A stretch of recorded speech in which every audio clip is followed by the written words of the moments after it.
Good morning সবাইকে and welcome back to my channel. কেমন আছো তোমরা সবাই? আশা করছি সবাই ভীষণ ভালো আছো। আজকে অনেক দিন পর আমি আজকে আবার একটা ব্লগ নিয়ে চলে এসেছি।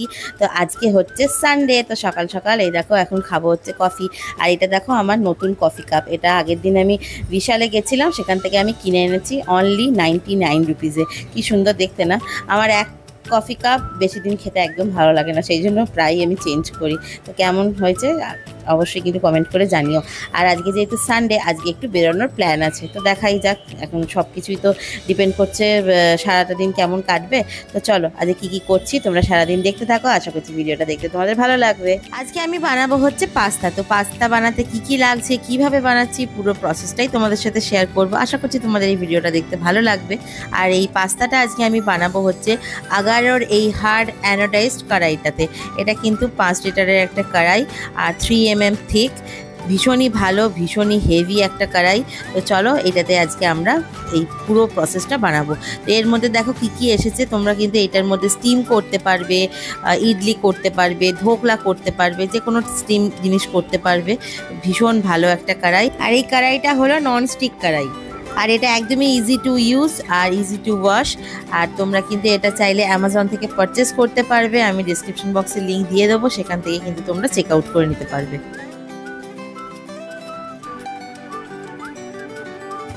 তোমাদেরকে যেমন বললাম আজকে বানাবো হচ্ছে পাস্তা। তো আজকে আমি কি পাস্তা ইউজ করছি দেখো, এটা হচ্ছে দিসানোর পাস্তা। তো দেখতে পাচ্ছ অলরেডি কিন্তু আমার একটা পাস্তার প্যাকেট কিন্তু ওপেন করা হয়ে গেছে।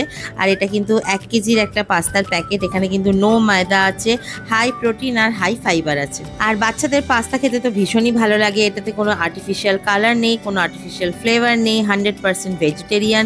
আর শেপটা দেখো, যেহেতু ইউ শেপ মানে এলবো শেপ, তো দেখতেও কিন্তু ভীষণই সুন্দর লাগছে। আর বাচ্চারা কিন্তু খেতেও ভীষণ পছন্দ করবে। তো ফার্স্টে দেখো আমি গ্যাসের মধ্যেই আগারোর এই কড়াইটাকে আমি বসিয়ে দিয়েছি। এবার একটু জল গরম করতে বসিয়ে দিলাম, কারণ পাস্তাটাকে ভালো করে বয়েল করতে হবে।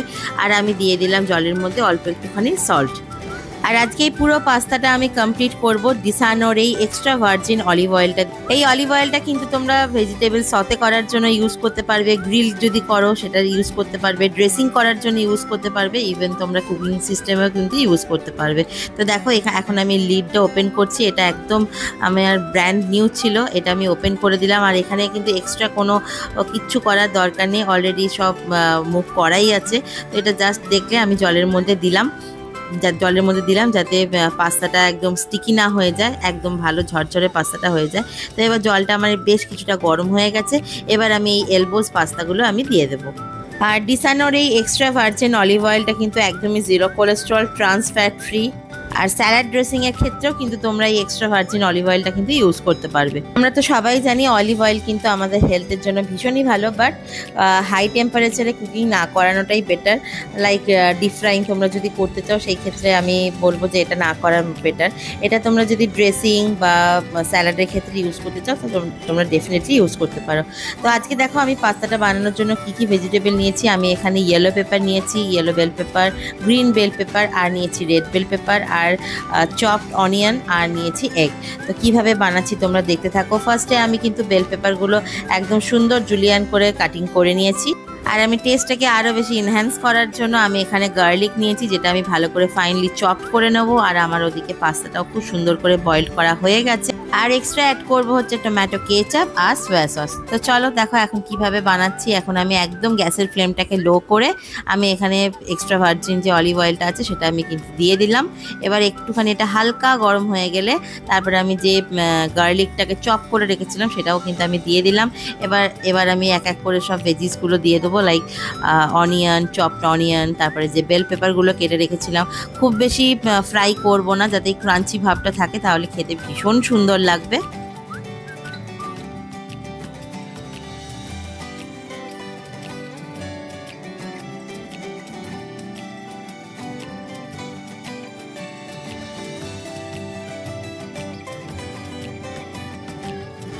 তো সব কিছু ভেজিস আমি দিয়ে দিয়েছি আর গ্যাসের ফ্লেমটাকে আমি একদম লোতে রেখেছি। এবার একটু ক্রাঞ্চি থাকতে থাকতে আমি দুটো ডিম নিয়েছিলাম, তো সেটা আমি ভালো করে ফেটিয়ে নিয়ে এবার এটার মধ্যে দিয়ে দিলাম। তোমরা যদি চাও এটার মধ্যে কিন্তু আরও ভেজিস অ্যাড করতে পারো, ব্রকলি অ্যাড করতে পারো, মাশরুম অ্যাড করতে পারো, চিকেন অ্যাড করতে পারো। খেতে কিন্তু জাস্ট ইয়াম্মি লাগবে। আর তোমাদের পাস্তা খেতে এইভাবে কেমন লাগে সেটাও কিন্তু অবশ্যই কমেন্ট করে জানিও আমাকে। আর এই দেখো যে পাস্তাগুলো আমি বয়েল করে রেখেছিলাম সেটা আমি এখন এর মধ্যে দিয়ে দিলাম। এবার আমি অল্প একটুখানি ব্ল্যাক পেপার দেবো, এবার একটু tomato ketchup, soya sauce add করে দেবো।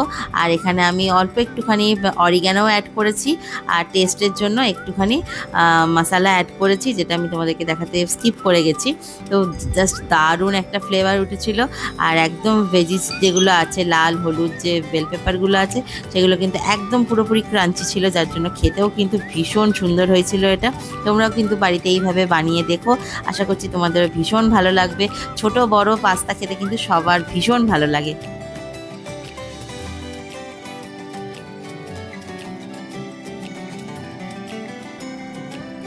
তো দেখো আমার পাস্তা বানানো তো কমপ্লিট হয়ে গেছে, রান্না আমার কমপ্লিট। এইবার আমি কিন্তু এই যে আগারোর যে হার্ড অ্যানোডাইজ যে কড়াইটা আছে, এটা কিন্তু আমি একটা স্পঞ্জের মাধ্যমে একটু লিকুইড সোপ দিয়ে আমি এটা খুব ভালোভাবে এখন ওয়াশ করে নেবো। একদম ইজি টু ওয়াশ, তোমাদেরকে যেমন বললাম, যেহেতু এটা নন স্টিক সেই জন্য একদমই বেশি স্টিকি ভাবটা নেই। দেখো কি সুন্দর একটা ওয়াশেই কিন্তু একদম পুরোপুরি ক্লিন হয়ে গেল। তোমরা কিন্তু চাইলে এটা অবশ্যই ইউজ করে দেখতে পারো, ভীষণ আমি একটা রেকমেন্ড করব। আর ডিসক্রিপশন বক্সে লিঙ্ক সব দেওয়া থাকবে, তোমরা কিন্তু প্লিজ চেক আউট করো। তো সকালবেলায় তো তোমাদেরকে বললাম যে আজকে একটু বেরোনোর প্ল্যান আছে, আর এই দেখো ওয়েদারের কি অবস্থা, বৃষ্টিও হচ্ছে হালকা হালকা। তো এখন লাঞ্চ করছি, লাঞ্চে আজকে একদম পাতলা করে ডিমের ঝোল আর ভাত। তো আজকে যাব হচ্ছে একটু সিনেমা দেখতে, আজকে অনেক দিন পর সিনেমা দেখতে যাব। সেই পুজোর সময় গেছিলাম হচ্ছে বহুরূপী দেখতে, পুজোর সময় না, পুজোর আগে আগেই গেছিলাম। তো আজকে একটু প্ল্যান হয়েছে, কারণ এখন কেউ নেই, শুধু ডোনা ভিকি বব ছাড়া। তো সেই জন্য আজকে যাব হচ্ছে সিনেমা দেখতে, একদম হালকা মেকআপ করে বেরোচ্ছি। এখন বাজে দেখো 5টা, আর আমাদের হচ্ছে আজকে 5:40 শো পিভিআর ডায়মন্ড প্লাজায়। যাওয়ার কথা প্ল্যান ছিল হচ্ছে মানি স্কোয়ারের পিভিআরে যাব, কিন্তু দেখলাম যে না। আর সত্যি কথা বলতে কি বলো তো, এখন না দূরে কোথাও যেতে এত ভয় লাগে। মানে বাড়িতে থাকলেও যে বিপদ হবে না সেটা কেউই বলতে পারে না, কপালে যদি বিপদ লেখা থাকে ডেফিনেটলি হবে, সে যে জায়গায় থাকি না কেন। সেই জন্য যে না, বেশি দূরে গেলে বাড়ি আসতে যদি দেরি হয়ে যায়, ডোনা ভিকি ববদের আবার কষ্ট হবে, প্লাস ওদেরকে এসে খেতে দেওয়া। তো সেই জন্য একদম কাছে পিঠে। আর কি মুভি দেখতে যাচ্ছি সেটাও তোমাদেরকে জানাবো। ডলু, আমি, মা আর সৌরভ যাচ্ছি। বেরোনো তো আমাদের একদমই হয় না, এমন একটা কাজের সাথে যুক্ত যেখানে আমরা ছুটি বলতে একদম পাই না। সেই জন্য ইচ্ছাকৃত এখন এখন 2 দিনের জন্য জাস্ট অফ রেখেছি, কারণ আবার বুধবার থেকে ডলু স্কুল খুলে যাবে। তার মধ্যে আবার ওর এই কামিং স্যাটারডেতে ওর একটা স্টেজ প্রোগ্রাম আছে, তো সেই জন্য আর যেতে পারবো না। এই দেখো এখন রেডি হয়ে তো এখন যাচ্ছি। তো কেমন লাগছে আমাদের মা মেয়েকে কমেন্ট করে অবশ্যই জানিও। আর এই দেখো ডলু এখন সানগ্লাসটা হাতে নিয়েছে, বলছে আমি এখন এই বিকালবেলায় সানগ্লাস পরে যাব।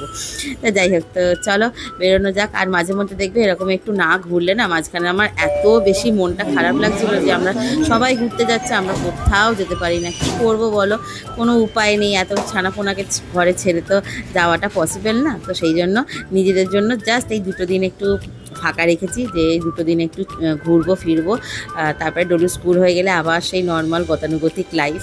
তো যাই হোক, আর কি করা যাবে। সৌরভ আর আমি বেরিয়ে গেছি, সবাই বেরিয়ে গেছি, টোটো বুক করে নিয়েছি। তা এখন যাবো, চলো যেতে যেতে কথা বলছি।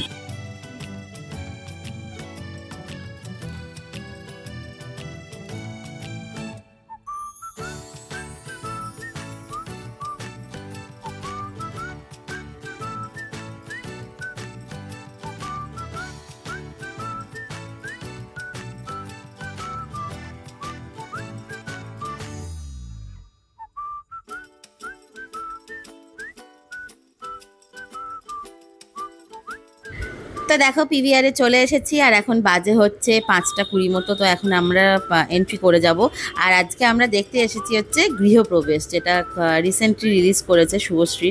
তো তোমরা যদি কেউ দেখে থাকো, তোমাদের কেমন লেগেছে আমায় কমেন্ট করে কিন্তু অবশ্যই জানিও। তো আমি দেখি, তারপরে দেখার পরে তোমাদেরকে জানাতে পারবো। এখন তো দেখছি অনেকগুলো মুভি রিলিজ করেছে ব্যাক টু ব্যাক, ইচ্ছা আছে দেখার। লেটস সি কতটা সময় পাই না পাই, সবটাই যদি দেখতে যাই তো ডেফিনেটলি তোমাদের সাথে শেয়ার করব। তো এখন আমরা ভেতরে ঢুকবো, তো চলো। আগে আগে আমি আর সৌরভ খুব মুভি দেখতাম, মানে পার ডে মুভি দেখতাম। তখন সিটি সেন্টার আইনক্সে দেখতাম, সল্ট লেকে দেখতাম, পিভিআরে দেখতাম। তখন তো পিভিআর ছিল না, তখন আইম্যাক্স ছিল, মানে মানি স্কোয়ারে। তখন ব্যাক টু ব্যাক মুভি দেখতাম। তখন ডলুও হয়নি, তখন একদম ফ্রি ছিলাম। তা এখন ডলুকে নিয়ে আসি। লাস্ট ওকে নিয়ে দেখেছিলাম হচ্ছে বহুরূপী দেখেছিলাম, জাস্ট 5-7 মিনিট কি 10 মিনিটস মতো দেখেছে। তারপরে রেস্ট অফ দ্য টাইমটা ও আমার কোলে কোলে পুরো ঘুমিয়েছে। দেখা যাক আজকে কি হয়, কারণ তখন এসেছিলাম দুপুরবেলার দিকে। দুপুরবেলা আসলে পরে স্বাভাবিক ব্যাপার, বাচ্চা তো ঘুমিয়ে পড়ে। তো আজকে যেহেতু ইভিনিং টাইমে এসেছি, তো লেটস সি কী হয়। আগে আগে মা, আমি আর সৌরভ খুব লেট নাইট মুভি দেখতাম, বাবা থাকতো তখন, তো লেট নাইট মুভি দেখতাম। এখন আর হয় না, কাজের চাপে, সময়ের চাপে। আর ডলুকে নিয়ে স্বাভাবিক ব্যাপার, যাদের বাড়িতে বাচ্চা আছে তারা তোমরা ভালোভাবেই জানবে যে বাচ্চাকে নিয়ে late night movie, late night কোথাও আমি যাওয়াটা অ্যাটলিস্ট প্রেফার করি না। তো এই দেখো আমরা 4 জনে 4 মূর্তি বসে পড়েছি। আর এইগুলো হচ্ছে আমাদের শুধু ফ্যামিলি টাইম। তো কেমন লাগছে আমাদের 4 জনকে কিন্তু বলো। আজকে আমরা এসেছি সিনেমা দেখতে পিভিআরে ডায়মন্ড প্লাজাতে। কি দেখতে এসছি বলো? গৃহপ্রবেশ। আর কাকে সঙ্গে নিয়ে এসছি দেখতে? এই দেখো, এখানে আছে ডলু, এখানে আছে মা, এখানে আছে আমার বর মশাই। এখন আমরা সিনেমা দেখবো। ডলু কেমন লাগছে বলো? কতটা? অনেকটা। ঘুমিয়ে পড়বে না তো? ডলুকে নিয়ে আমার এটা second time experience. Let's see ও কী করে। ওকে আগের বার নিয়ে এসেছিলাম বহুরূপী দেখতে, তখন 5 মিনিট দেখার পর বাকি রেস্ট অফ দ্য টাইমটা ও ঘুমিয়ে কাটিয়েছে। তো আজকে দেখা যাক কী করে, ও কতটা এনজয় করে। তো চলো মুভিটা দেখার পর তোমাদেরকে বলবো যে মুভিটা কেমন লাগলো। তো এখন 5:40 মতো বাজে, আর কিছুক্ষণের মধ্যেই মুভি স্টার্ট হয়ে যাবে। আর আমি দেখো একদম ধারে বসেছি, কেন বলো তো? ইনকেস যদি ডলুর কোনো রকম টয়লেট পায় বা জল তেষ্টা পায়, তো ওকে চটজলদি নিয়ে যেতে পারবো, সেই জন্য আমি ধারে বসেছি।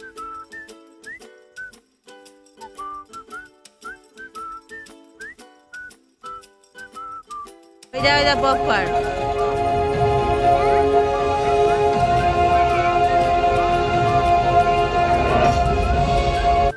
তো এখন হচ্ছে মুভির ইন্টারভ্যাল। তো ডলুকে নিয়ে টয়লেটে এসেছিলাম, আর কি করা যাবে।